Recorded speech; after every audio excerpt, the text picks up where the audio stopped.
Ok. Muy buenas noches, estamos acá una vez más en esto que hemos denominado No aclares que oscurece, el programa de la Asociación Ayudar. Y hoy estamos con un amigo de Argentina, de Rosario, el último hallazgo de Gaby. Estamos con Cristian Cifuente. Hola, Cristian. ¿Qué tal, Marcelo? ¿Cómo estás? ¿Qué tal, audiencia? Gusto en saludarles acá de Rosario. Día frío, pero está buenardo para este programa. Qué bueno, che, qué gusto poder tenerte. Qué lindo que podamos estar de entre casa para comenzar este programa número 1. Y qué bueno tenerte a vos para esto, viejo. Bien. Gracias, Marce. Es un honor para mí. Escúchame, ¿ese retrato es tuyo o de Tevez? Estoy viendo un retrato ahí atrás. No, ese, el que tenemos ahí es de Carlito. Ah. Digo, se parece un poco a Marcelo, digo, pero mirándolo bien, digo. Por la sonrisa, ¿no? Claro. Bueno, nosotros estamos acá en San Martín, provincia de Buenos Aires también. Hace un frío, pero bueno, es típico de la época. Pero bueno, queremos un poquito contarle a nuestra audiencia que queremos tener a partir del día de hoy estos programas donde una vez a la semana vamos a ir aclarando conceptos, ¿no? No aclares que oscurece, vamos a ver a quién hoy se le oscurece y a quién se le aclara. Pero bueno, es muy importante que nuestra querida audiencia sepa que Cristian es un estudiante de la Biblia, un hombre de análisis, un hombre comprometido, que tengo la oportunidad también de tenerlo como maestro en el instituto, donde estamos ahí cursando, estudiando ciencias bíblicas, y es para mí un honor hoy tenerte. Y bueno, el tema que hoy nos convoca a todos es la Biblia, ese libro que pareciera tener magia, tener hechizo. ¿Qué es lo que sucede, no? La gente nos hace siempre comentarios acerca de este libro. Y lo primero que nos dice, este libro lo escribió Dios, ¿cómo puede ser que Él lo escribió? O lo escribieron los hombres. Entonces, ¿tiene algo de Dios? Qué confusión, ¿no? Pero bueno, hoy te tenemos a vos, Cristian, para que nos aclares este concepto y nos saques todo aquello que esté de más dando vuelta en nuestra cabeza. Bueno, para empezar, primero, en esto vos hablás de Biblia y decís, la gente tiene un poco errado el concepto, ¿sí? La Biblia, ¿qué significa Biblia, por empezar? Biblia es un conjunto de libros, ¿sí? Una biblioteca, biblos, ¿sí? Algo escrito, es un conjunto de ellos. Entonces, la gente a veces piensa que cuando hablas de Biblia, Marcelo, hablas de algo místico, ¿viste? Hay gente, yo conozco gente cuando era chico que iba a ciertos lugares religiosos y abría la Biblia y vos abrías la Biblia y siempre se te abría en una hoja, en el Salmo 91, y estaba amarillenta, pulillada, tenía de todo, había hasta jugo, café arriba, pero era como el único lugar gastado. Después agarraba la Biblia y estaban pegadas, ¿viste? Vos abrías la hoja así y estaban pegadas porque se ve que no la leía nunca. Pero la tenían como un amuleto, como un fetiche, así como una especie de crucifijo grande, pero como, no, esta es la palabra de Dios, ¿sí? Esto está ahí, es sagrado, y lo abro en el Salmo 91, y esto me va a proteger de ciertos seres que andan por ahí rondando y que me hacen mal. Para la envidia, hay de todo, ¿viste? ¿Viste como la gente cuando cuelga ajo en las puertas, Marcelo? Bueno, es igual, la gente a veces toma la Biblia de esa manera. Y hay que un poco desmistificar este tema, porque tenemos que abordar que es un libro, ¿sí? Por ende, un libro hay que leerlo, ¿sí? Pero no solo un libro que hay que leer, porque con solo tener no basta. Esto es como decir, Marcelo, mirá, yo tengo millones de pesos en el banco, pero yo no voy al banco ni saco el dinero. ¿Me sirve el dinero? No. Si yo sé que tengo plata en el banco, voy al banco, saco el dinero, me sirve porque lo puedo usar. Bueno, la Biblia es lo mismo. Yo puedo tener un gran tesoro guardado ahí adentro de mucha sabiduría, pero si no leo, no lo estudio, no analizo, no busco, no investigo, no pregunto, por más que sea un gran tesoro, no voy a poder sacar ni disfrutarlo, ¿sí? Porque no lo entiendo. Entonces, la mayoría de la gente le gusta todo lo apocalíptico y por eso quiero como hablar de esta manera, estamos de una manera informal, ¿no?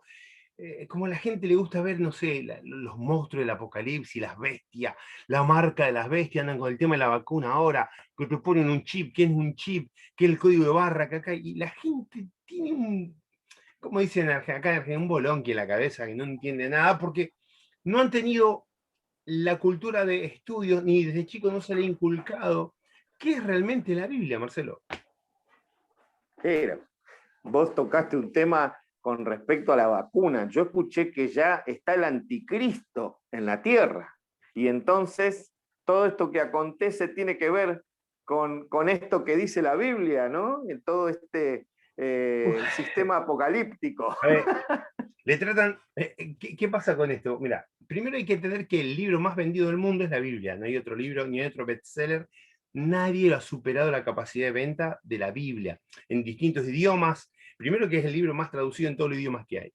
¿Sí? El otro es el libro más vendido, el más regalado, el más, por así decirlo, conocido, pero desconocido a la vez. Porque son muy pocos la gente que se dedica a estudiarlo, a verlo desde un punto de análisis crítico, textual, lingüístico, filológico, antropológico, textual, bajo un contexto. ¿Por qué? Mira, hay un dicho que nosotros siempre, bueno, en el seminario estudiamos y es muy claro, ¿no? Un texto fuera de contexto, ¿qué es, Marcelo? Un... Ah, pero vos Pretexto. silenciaste. ¿Un qué? Un pretexto. Ah, ahí está, eso, un texto fuera de contexto, un pretexto, Marcelo. Es un Entonces, la gente que pretexto. nos está viendo ahora acá en el Face, acá en Instagram, no sé, estamos por todos lados, YouTube, la gente dirá, está bien, pero decime una cosa, Marcelo, decime una cosa, Cristian, ¿es un libro inspirado? Entonces, tenemos que entender qué es inspiración o a qué le llamamos inspiración. Pero para eso primero tenemos que ver todo el ropaje con que la Biblia tiene, ¿sí? Porque si no tomas el libro literal, olvidate. Hay un montón de errores y ahí es donde caen los horrores, Marcelo, porque no son solo errores, son horrores de interpretación. ¿Por qué?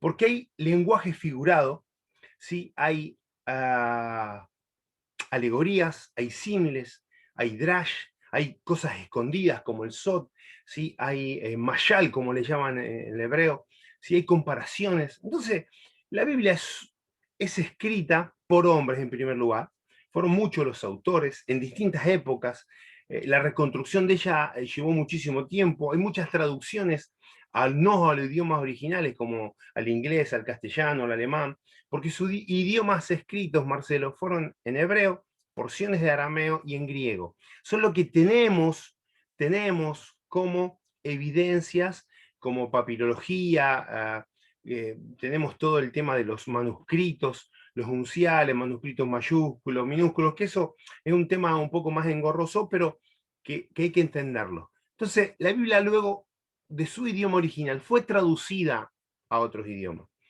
y ha sufrido alteraciones. Entonces, es lo primero que tenemos que entender y ser sabios en esto. No estamos atacando a la gente que considera la Biblia como el amuleto más sagrado, intocable del mundo. Vos le tocas una traducción bíblica y parece que le tocas, no sé, lo más sagrado que tiene, diciendo, no, pero contiene un error. Obvio que contiene errores, porque la traducción fue hecha por hombres, porque en la traducción no siempre hay una objetividad, sino que está sujeto bajo a su creencia y el escritor o el traductor puede cometer ciertos errores, que hay un montón. No vamos a pasar a eso ahora, pero sí tenemos que entenderlo como principio, Marcelo, ¿me entendés? Porque si yo tengo la Biblia como, no, la Biblia no tiene errores. ¿Cómo que no tiene errores? Hay un montón de errores. Y sí, pero ¿cómo no? Tiene un montón de errores de traducción y errores y horrores de interpretación, que eso es lo más jodido, Marcelo. Claro. Ahora, vos estás dándome a entender que entonces no tenemos escritos originales. Y Marce, mira, lo que hay son copias de copias, de copias, de copias, de copias, de copias, de copias, y traducción a nuestro idioma de esas copias. Sobre esas traducciones tenemos las casas editoriales, que depende de la casa editorial que tenga, no sé, tenés Verbo Divino, la que traduce el Browser, algo así, la editorial Vida, que son de corte más evangélico. Entonces vos tenés un montón de editoriales, que no vale la pena ahora nombrarlas a todas, son un montón, y todas ellas cargan también una parte comercial, ¿sí? ¿Por qué?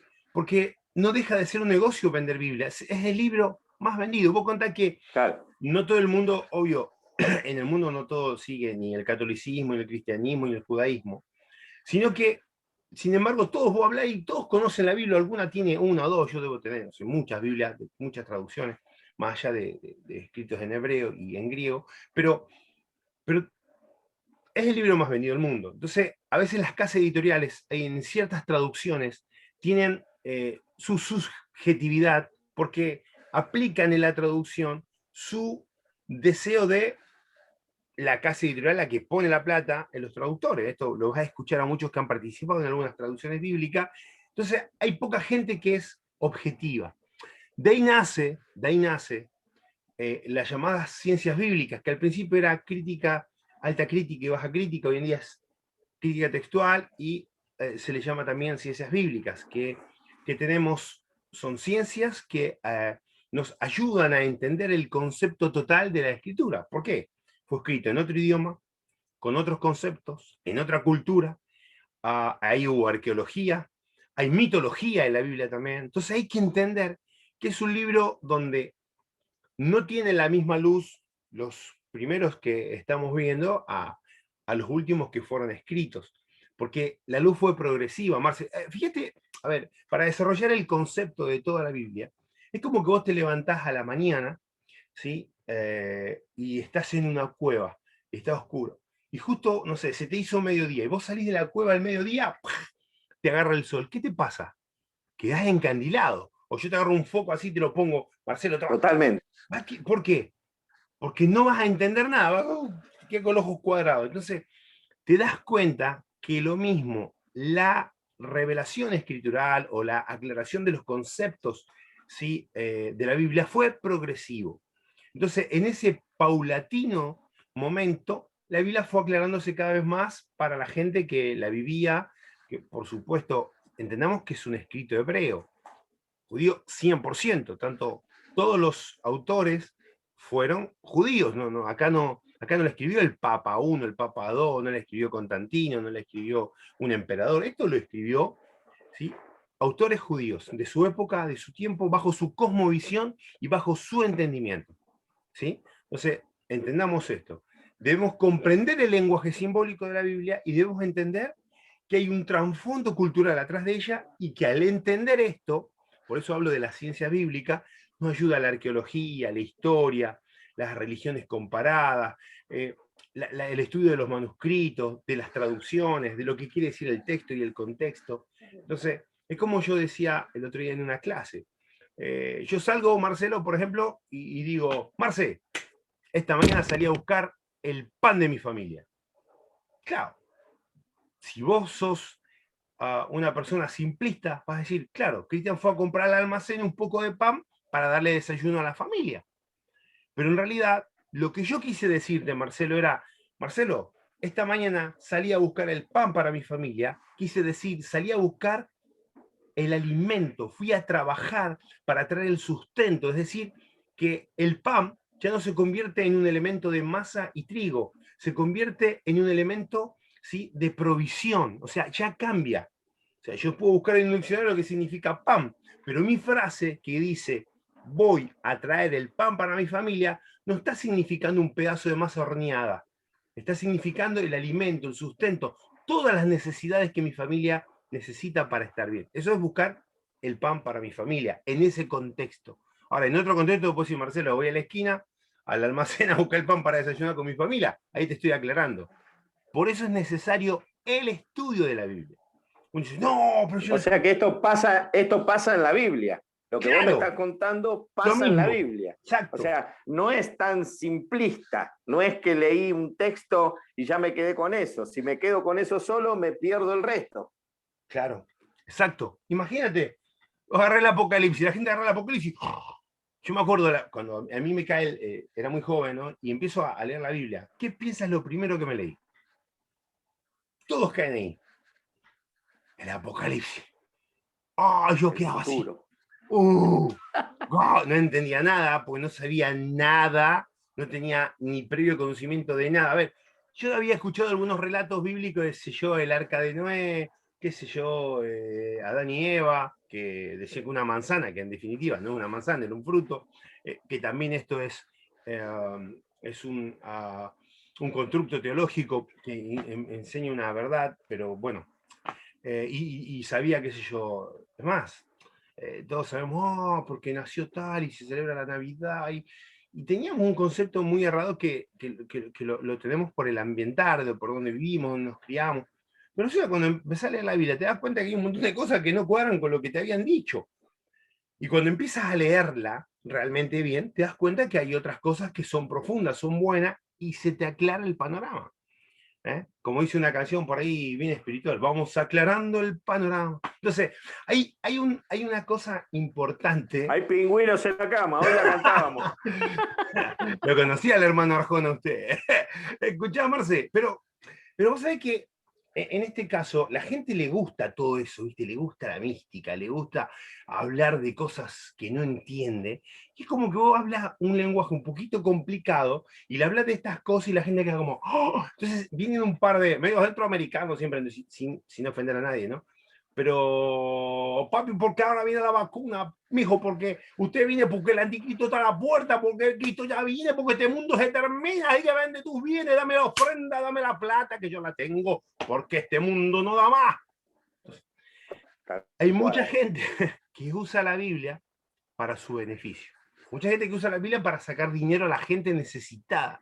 Y esos son asquerosamente malos. Ese mundo que no tiene conciencia y que son solamente aduladores, burladores, mentirosos y falsos maestros, porque en definitiva la Biblia te enseña cosas éticas, de moral y de conducta muy elevada, y hay que aprenderlo y hay que verlo. Por eso decía que cuando te abordas a la Biblia tienes que tener alguien que te oriente, tienes que tener alguien que te enseñe, porque si no, olvídate, caes en esta especie de cosas. Vos ves hoy en día en redes sociales, Y, cualquier cosa.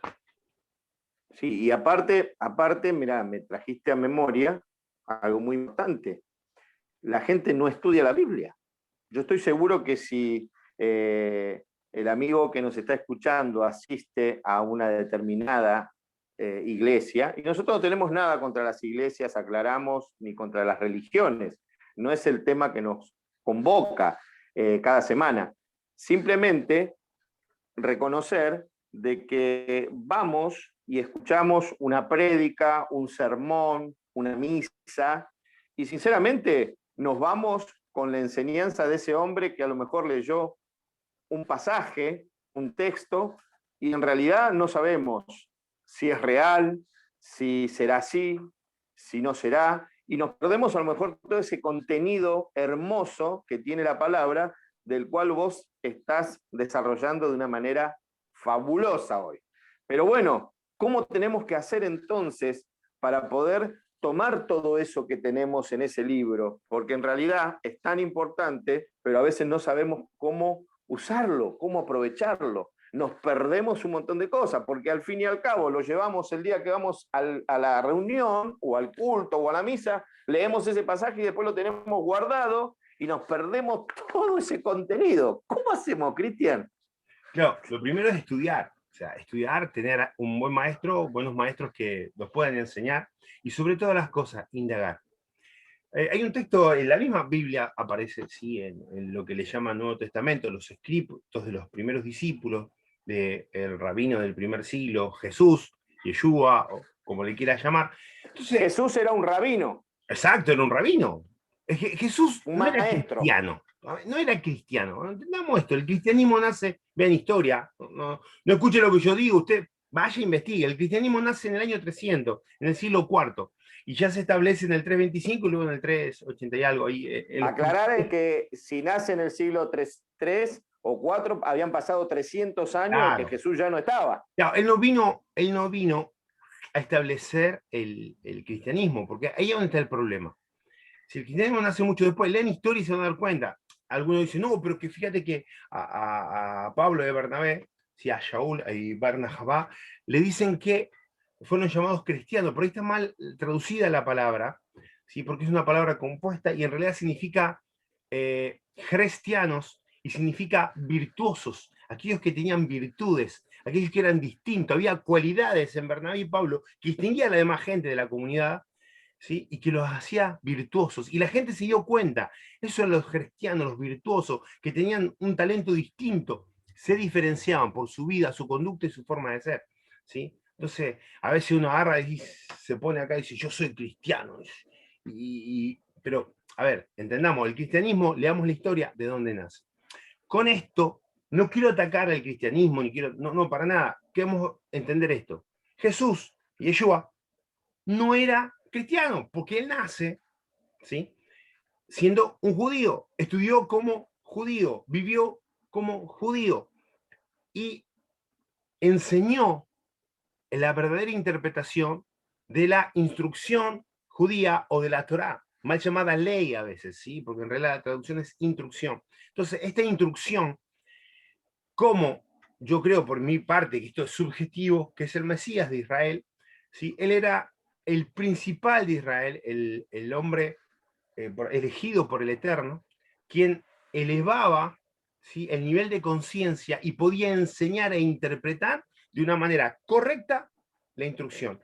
Y al hacer luz, era luz para todos aquellos que se puedan acercar. ¿Por qué? Porque era el modelo de que el ser humano podía hacer, podía mejorar. Entonces él habló de altruismo, habló de amor, habló de entregarse por otros, habló de ayudar, habló de un montón de cosas. Entonces hay que entender todo el concepto. Jesús no vino a establecer ninguna religión nueva, para nada, sino a darle la buena interpretación. Hay malos pasajes traducidos en Gálatas, en Romanos, que eso habría que entenderlo más adelante, eso ya más estudio bíblico, pero entendiendo esto, confundimos muchas veces la Biblia, tomamos un pasaje, y para hacer acotación a lo que vos me dijiste, de 2 Timoteo 3:16, donde dice que toda la escritura es inspirada por Dios, útil para redarguir, enseñar, instruir a todo hombre en justicia, ¿no es cierto? Ahí hay un pequeño errorcito de traducción, pero es verdad, toda escritura que es divinamente inspirada por el Eterno es útil, toda escritura. Ahora, cuando hablaba de la escritura, el Nuevo Testamento llamado no estaba escrito, no estaba. Eso fue, y a lo que le llamaban escritos, no era tampoco lo que hoy tenemos como Biblia, era los escritos, y no lo tenían ellos como una Biblia, tampoco, a lo que llaman Antiguo Testamento o el Tanaj, ¿sí? Que contiene la Torá, los profetas y los escritos de judíos en realidad. Eso fue mucho posterior, después podemos hablar de eso algún día, Marcelo, si quieres, alguna enseñanza por ahí. Pero ellos cuando hablaban que toda la escritura era divinamente inspirada o influenciada por el Eterno, que era útil toda la palabra, ¿sí? No estaba hablando solamente de las palabras que enseñaban, de las interpretaciones orales, sino de todo lo que ellos tenían como fe, como escrito de Moshe, como la Torá. Entonces, no estaba el Nuevo Testamento. Entonces vos decís, ¿qué pasó? Claro, veamos su contexto en su tiempo. ¿Qué dijimos? Un texto fuera del contexto era un pretexto. Entonces no podemos hablar del año 50 o del primer siglo a lo que era años anteriores. Vos hablaste de la recopilación griega de la Septuaginta, que fue muchos años antes de la era común. Entonces, que fue traducido desde el hebreo al griego, y ahí se perdió algunas palabras también, ahí hay un montón de cosas que fueron cambiando.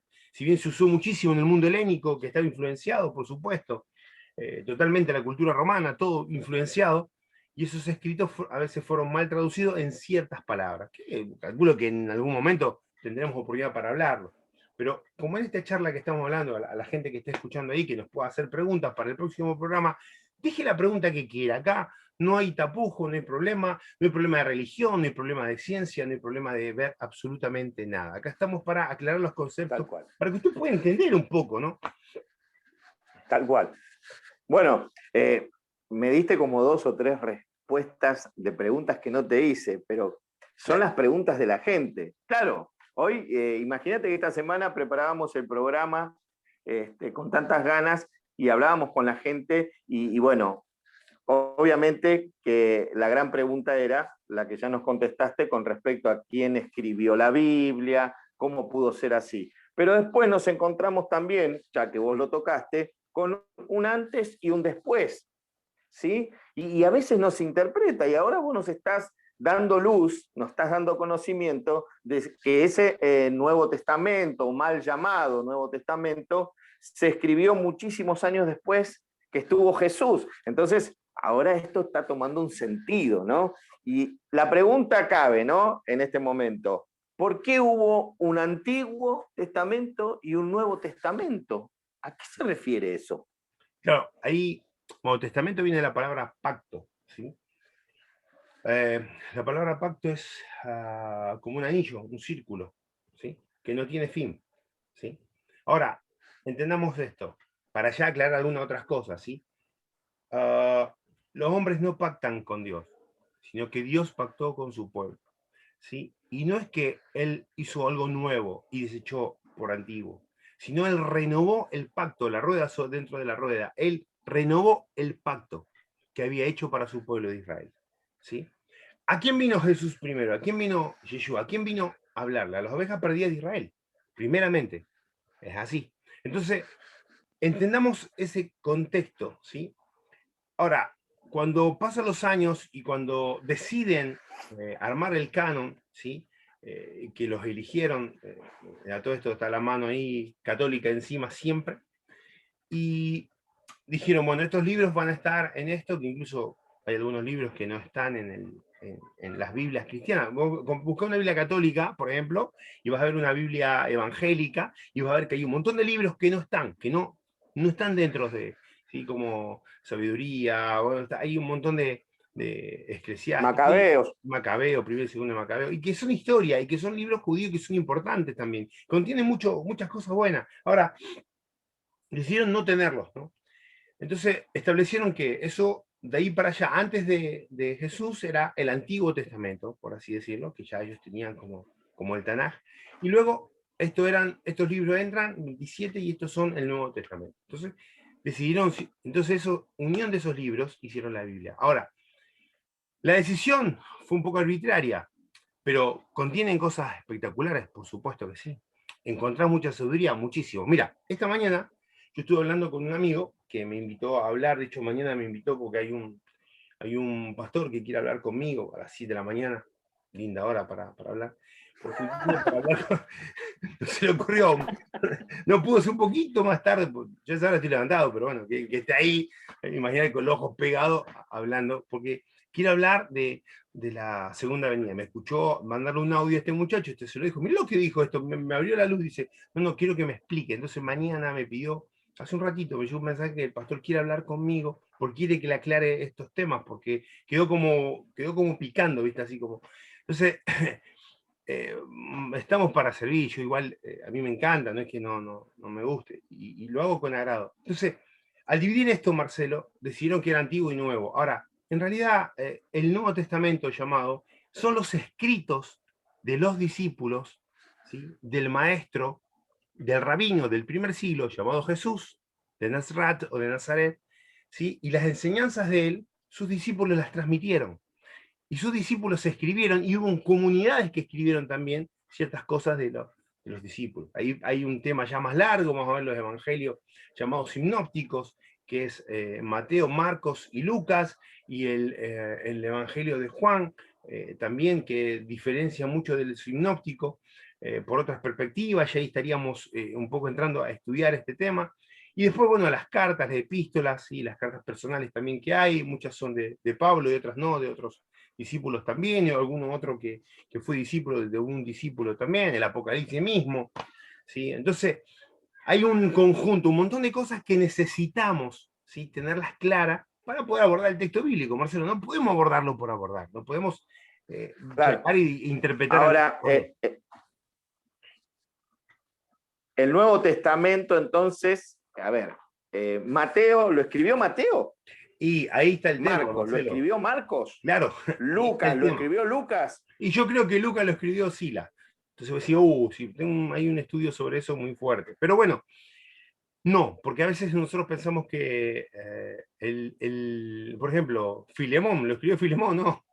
Entonces, hay distintos autores, ¿sí? Hay alguna comunidad, hay escritos que fueron parcializados, uno se escribió un poco antes, luego después. Entonces eso ya tiene que ver con el tema de la crítica textual.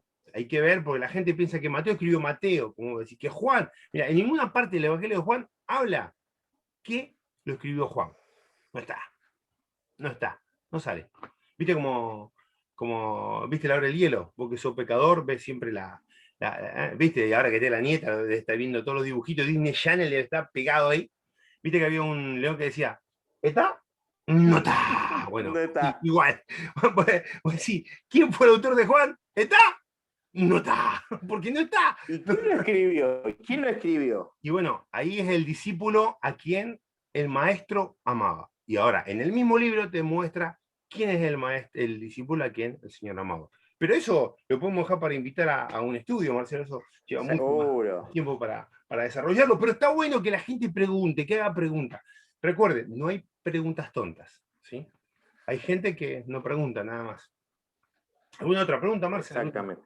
Bueno, no, con respecto a esto del Antiguo y del Nuevo Testamento,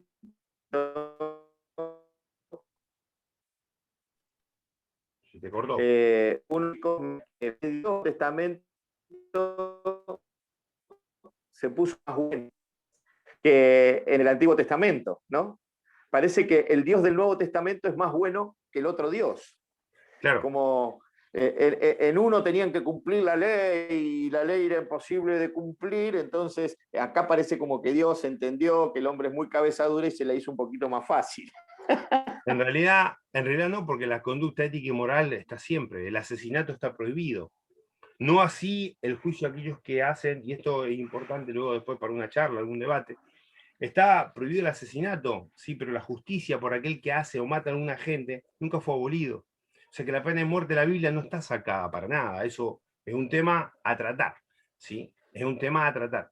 ¿Por qué? Porque había justicia y había era, pero para que vos tengas una cosa importante, la Torá era como el libro de la legislación de la nación de Israel, era como la legislatura que tenía. Entonces, había que entender eso también, porque hay cosas que hablan, no son solo 10 mandamientos, ¿sí? Había 613, pero había para los reyes, para los siervos, para los esclavos, para las mujeres, para los sacerdotes. Entonces, había distintas 613 mitzvot, ¿sí? Mandamientos. Entonces, eso también hay que estudiarlo. Ahora, ¿qué pasa? Como no se estudia, a veces vos hablás en un lenguaje y la gente dice, ¿viste? Por ahí yo a veces estoy con los maestros y a veces nosotros tenemos un error que hablamos hebrañol, ¿sí? Hablamos más palabras hebreas que castellano y la gente queda así como... ¿eh? Y que no está malo, porque pero tampoco está bueno que no te entiendas. ¿Entendés? Sobre todo las presentaciones de los libros. Claro, o por ejemplo decir, vamos con Bereshit, decimos, vamos con Bereshit 1.1. Bereshit la gente no conoce. La gente piensa que es un hombre, que está por entrar alguien con una bandeja. Claro. Entonces, en realidad es el principio, es Génesis. Entonces, los hebreos siempre cuando empezaban un libro, le ponían las primeras palabras del libro, ¿sí? En el principio, Bereshit. Entonces eso hay que tenerlo claro. Pero bueno, hay que tratar yo siempre digo, es mejor tener una manera suave o inteligente de poder expresar para que la gente te entienda, con pocas palabras o sencilla, porque la calidad del maestro es tomar cosas muy complicadas y hacerlas simples. Porque ahí está. Porque yo me pongo a hablar lenguaje figurado. Mira, a mí me encanta la filología, me encanta ver el griego, los textos, ver la parte hebrea, ver el contexto, me encanta eso. Y tú lo sabes en el instituto, porque en el instituto se estudia. O sea, ISMI, por ejemplo, se estudia full y estás sabiendo de eso, Marcelo, porque te demanda tiempo, la vara es alta, hay muy buenos profesores, y yo sé que cuesta porque al palo, al grano. Pero ¿qué pasa? A veces nosotros vemos la proposición, la conjugación. En realidad, Marcelo, vos pensás que el autor, y esto quiero que lo entiendan, y a los críticos, y a los que me van a escuchar y me están escuchando, y a los que me escucharán, y a los que me van a querer cortar la cabeza, les quiero decir, vos pensás que el autor bíblico estaba pensando en la proporción, en la preposición, en la conjunción, en el verbo, en el sustantivo. Ellos estaban escribiendo lo que sentían, lo que veían y cómo lo entendían. Ahora, nosotros, para poder entender un idioma, ¿sí? Que no es nuestro, que tiene otras composiciones, que por ejemplo, en griego es muy simple. Yo hoy digo, yo te amo, Marcelo, ¿sí? Pero en griego la palabra amor ¿sí? Tiene tres palabras que son totalmente distintas. Porque yo digo, amor es filio, ¿sí? Amor es ágape y amor es eros. Que eros no tiene nada que ver con pornográfico, que es otra cosa, que es pornería, no tiene nada que ver. Eros eróticos es el amor entre una pareja, ¿sí? Cuando habla de ágape, es un amor en comunidad, y un amor que hay en la comunidad hacia Dios también, y entre todos sus sentidos. Y un amor filio es un amor filial, de familia. Pero ¿qué pasa? Hoy no digo a una persona, yo te amo en comunidad, yo te amo por pareja, yo te amo por familia. No, porque en el castellano, en la traducción, solo sabemos amor. Entonces, bajo ese concepto es que se estudia, ¿sí? Lingüísticamente y filológicamente cada palabra que aparece en la Biblia para poder enseñarlo, ¿sí? Porque tiene sus distintas connotaciones, y eso es importante, como la palabra logos y rema. Entonces, las dos se traducen a veces como palabra. Entonces, debemos estudiar también eso, ¿sí? Pero tampoco irnos al extremo de ser aburrido para estudiar. A mí me encanta lo profundo, pero me encanta enseñar liviano. Si vamos a hablar complicado, hablemos complicado.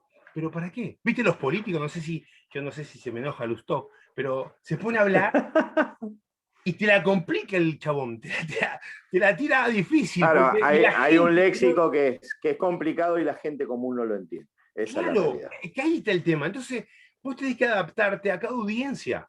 Si estoy hablando sobre catedráticos, vamos a hablar de una manera elevada, sí, con términos elevados, pero cuando estamos hablando entre gente común, normal, como nosotros, seres humanos, que no estamos allá arriba, ¿sí? Porque a veces piensa la gente que los líderes, no sé, o pastores, o ministros, o gente que está liderando el huevo, un maestro es como allá intocable, así, es el reverendo pecador, es un ser humano como cualquiera. Entonces, la gente tiene tan Tal cual. metido, Marcelo, el sistema piramidal, si que allá arriba tiene que estar el gran jefe y yo ser tu súbdito. Entonces, la Biblia no enseña eso, habla que somos todos iguales con distintos lugares para trabajar, ¿sí? Con distintas cualidades, es decir, somos todos iguales, ¿sí? Porque somos todos iguales, ¿sí? Pero con distintas funciones en el cuerpo, ¿sí? Nadie es mayor que otro, pero cada uno cumple una función y esa función debe ser respetable. Es como que yo me quiera poner a cantar, Marcelo. Desastre. Mi hija canta hermoso, mi galla canta, yo hago otra cosa. Lo mío no es eso. Entonces, ahora hay que entender esa función y comprenderla, vivirla, entenderla y enseñarla. Porque el nicolaísmo, o como en una parte de la Biblia dice que aborrece los nicolaitas, tiene que ver con Nico y es laico, ¿sí? Es decir, con aquella persona que está sobre los demás, es decir, como que es el clero, ¿sí? Los que mandan, ¿sí? Y el pueblo raso, ¿sí? Como dicen en todo lado. Pero el rabino del primer siglo, ¿qué dijo? Jesús, ¿qué dijo? Che, ustedes ven que los gobernantes, todos estos fachos que están acá mandando, ejercen sobre la gente potestad, ¿sí? Y ejercen sobre ella autoridad. Pero dijo, más entre ustedes, los discípulos, no tiene que ser así. Porque el que quiera ser mayor o el que quiera estar en un mejor lugar, aprenda a servir, ¿sí?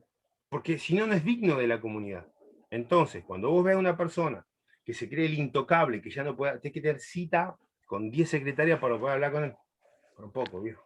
Entonces, ¿me entendés lo que te digo? En la comunidad de aquellos que quieren estudiar la Biblia, si cualquiera sea la fe que tenga, debe haber sencillez, humildad y debe haber hermandad, sobre todo. Saber que no eres superior, que estás en una función distinta, por supuesto, pero no eres superior, eres igual que el otro delante de Dios.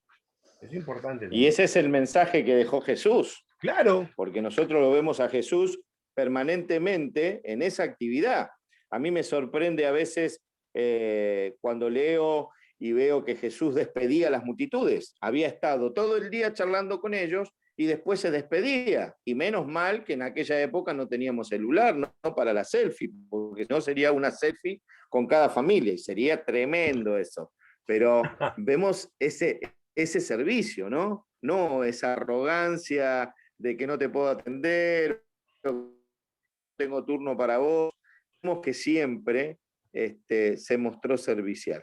Bueno, Cristian, tiramos un montón de cosas. Me parece que es bueno que la gente lo Pregunten. medite, lo analice y que podamos entonces seguir la semana que viene con estos temas, aclarándonos estos conceptos, porque bueno, a veces si no aclaramos, oscurece, ¿no? Exacto. Hay muchos que quieren aclarar y oscurece, ¿sí?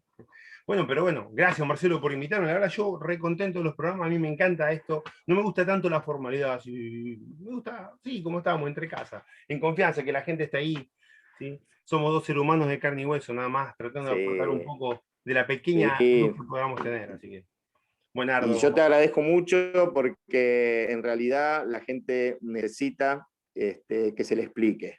Tenemos que tener paciencia.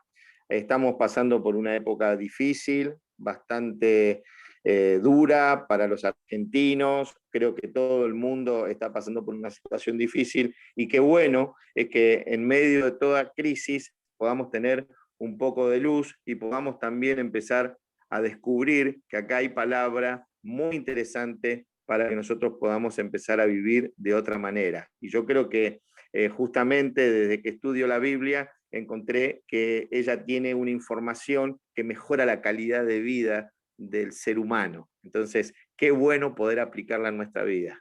Gracias, Cristian. Buenísimo. Buenísimo, Marce, muchísimas gracias. Sí, muchísimas gracias por la invitación. Ahora, bueno, buenísimo. Ahí vamos a ver los comentarios, a ver qué tal salió el programa, a ver si le gustó a la gente. Y si no le gustó, bueno, le cambiaremos la cara. Vamos a mejorar. Bueno, esto fue todo por hoy y en este programa que hemos denominado No aclares que oscurece. No, claro. Gracias. Un saludo Buenardo. grande a todos. Hasta luego. Gracias, Marcelo.